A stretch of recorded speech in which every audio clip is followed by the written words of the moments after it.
Start.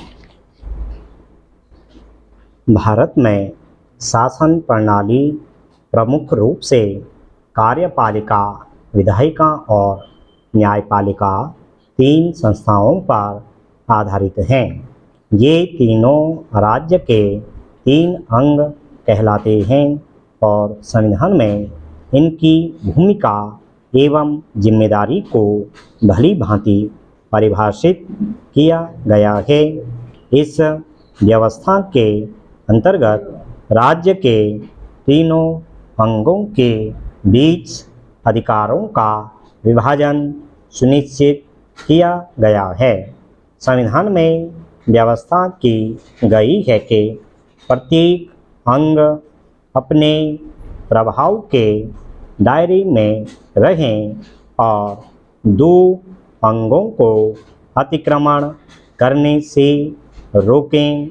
इन तीनों को शासन के तीन स्तरों संघ, राज्य और स्थानीय निकाय से आच्छादित किया गया है। संविधान के अंदर 17वीं, 11वीं, 12वीं अनुसूचियों में तीनों स्तर की जिम्मेदारियों का सीमांकन किया है।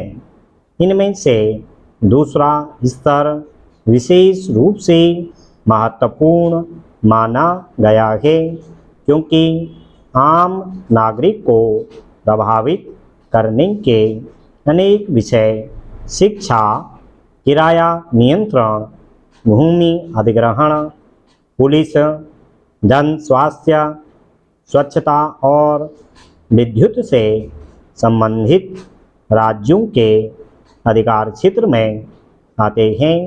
अतः सुशासन की वास्तविक चुनौती राज्य सरकार पर सामने आती है। सुशासन सुनिश्चित करने के बारे में विधायिका की भूमिका पर सार्वजनिक बहस द्वारा नए सिरे से बल दिए जाने की आवश्यकता है।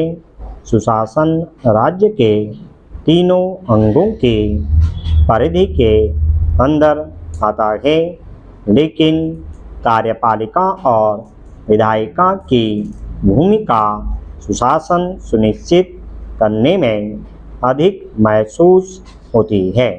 कार्यपालिका अर्थात सरकार की जिम्मेदारी शासन करने की होती है, जबकि विधायिका का दायित्व बेहतर शासन करना होता है।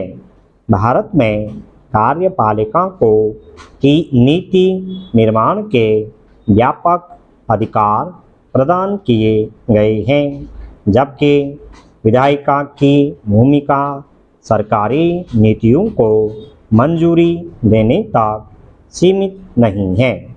सरकार नौकरशाही तंत्र को निर्देश देती है कि वह विशिष्ट सार्वजनिक लक्ष्यों को हासिल करने की दिशा में काम करे।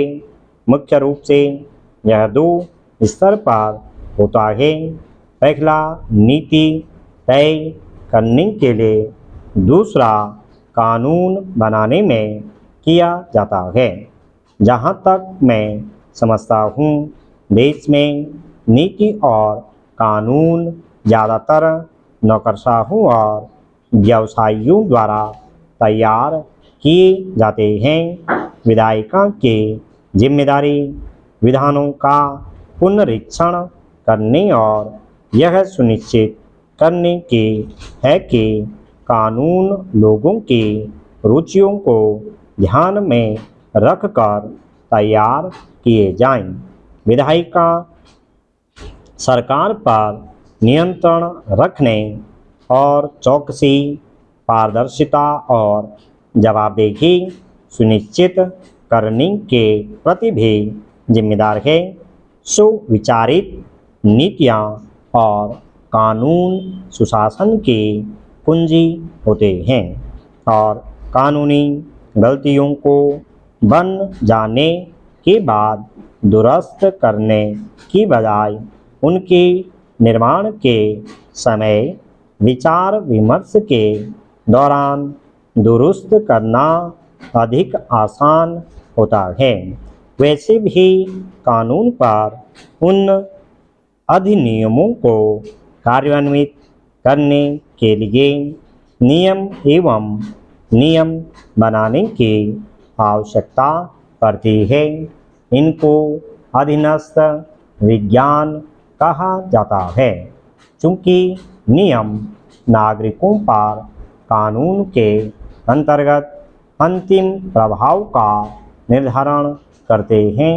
अतः विधायिका की यह जिम्मेदारी है कि वह सुनिश्चित करे कि अधीनस्थ कानून विधान मंडल द्वारा पारित किए गए मूल अधिनियम की भावना के अनुरूप हैं। महोदय, यहाँ यह कहना अनुचित होगा कि हमारे देश में विधान मंडलों द्वारा बनाए गए कानूनों में इस बात के स्पष्ट संकेत मिलते हैं कि उनका प्रारूप जल्दबाजी में तैयार किया जाता है और उनमें लागू करने वालों, प्रभावित व्यक्तियों एवं समूहों दोनों के दृष्टिकोण में संसदीय जांच पड़ताल का अभाव नजर आ रहा है। चीन गजब का मुल्क है। उसकी मानसिक स्थिति का पता लगाना मुश्किल काम है। एक और वह भव्य और गरिमामय महाशक्ति का आचरण करते हुए दिखाई देना चाहता है और दूसरी ओर वह अपनी हरकत और खराब आदत से बाज नहीं आना चाहता है। कभी कभी चीनी फौज हमारे क्षेत्र में घुसकर तंबू खड़ी कर देती है, तो कभी सेना नियंत्रण रेखा के पार कर भारतीय सीमा में 20 किलोमीटर के अंदर घुस आती है। लगभग ऐसा ही उन्होंने जून 1986 में किया था। फिर वहाँ से उन्होंने अपने आप वापसी बहाल कर भारत को प्रसन्न कर दिया था। वास्तव में भारत चीन सीमा के अंदर जंगल, पहाड़, झरने, नदियाँ, झीलें तथा अनेक अनजाने 4000 किलोमीटर से अधिक लंबे क्षेत्र के यह पता लगाना कठिन हो जाता है कि कौन सी जगह चीनी और कौन सी भारतीय सीमा है। आज भी नियंत्रण रेखा अनेक स्थानों पर अंदाज से ही जानी और मानी जाती है। ऐसी स्थिति में दोनों ओर से नियंत्रण रेखा का उल्लंघन आसानी से होता रहता है। इस बार चीनी फौज पिछले 10-12 दिनों से भारतीय सीमा क्षेत्र के अंदर ऐसे जम गई थी जैसे वह पूर्व में जम गई थी। इस संबंध में 2 बार भारत चीन अफसरों की बैठक हुई, लेकिन कोई नतीजा नहीं निकला। नियंत्रण रेखा के संबंध में चीनी सरकार कहती है कि उन्होंने कोई उल्लंघन नहीं किया है।